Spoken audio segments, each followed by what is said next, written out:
पहले आप सिर्फ आरजेडी और नीतीश कुमार पर ज्यादा हमला करते थे, कांग्रेस पर भी हमलावर थे, लेकिन अब रिसेंटली आपने बीजेपी और नरेंद्र मोदी को अपने निशाने पर लिया है। मैं जितनी बात मोदी जी के बारे में पहले कह रहा था उतनी बात आज भी कह रहा हूं। मैं मोदी जी पर कोई व्यक्तिगत टीका टिप्पणी नहीं कर रहा हूं। मैं हिंदू मुसलमान की बात नहीं कर रहा हूं। मैं मंदिर मस्जिद की बात नहीं कर रहा हूं। मैं हर सभा में लोगों से पूछता हूं कि अगर वोट बिहार का है तो फैक्ट्री बिहार में लगना चाहिए कि गुजरात में लगना चाहिए। लोग बताते हैं कि नहीं भैया, वोट हम लोग का है तो फैक्ट्री तो यहां लगना चाहिए। और फिर मैं पूछता हूं, अच्छा भाई, सभा में जितने लोग बीजेपी को वोट दिए हो, ये बताओ कि 15 साल में मोदी जी ने फैक्ट्री कहां लगाया? बिहार में लगाया है ज्यादा फैक्ट्री कि गुजरात में? तो लोग खुद ही कहते गुजरात में।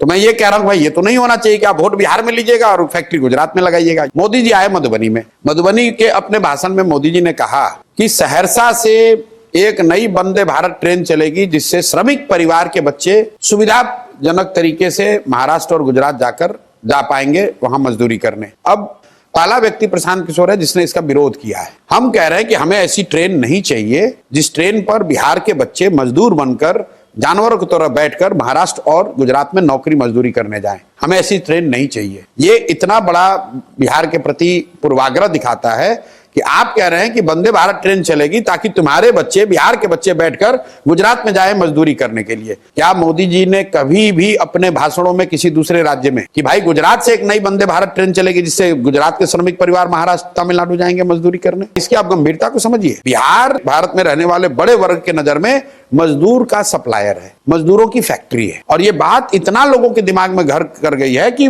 वंदे भारत का इनॉग्रेशन करते समय या घोषणा करते समय प्रधानमंत्री भी यही कह रहे हैं। मोदी जी का भाषण सुनिए गुजरात में। मोदी जी गुजरात में गए, उन्होंने कहा जब गुजरात 2035 में 75 साल का हो तो मैं चाहता हूं कि गुजरात की अभी से प्लानिंग हो कि वहां शिक्षा कैसे होगी, वहां इंडस्ट्री कितना होगा, वहां इनकम कितना होगा, गुजरात में कल्चर की स्थिति क्या होगी। वही मोदी जी आए यहां बिहार में काराकाट में तो कहते हैं यादव सब मेरा परिवार है, कुर्मी मेरा परिवार है, तेली मेरा परिवार है, कलवार मेरा परिवार है, पासवान मुसहर मेरा परिवार है।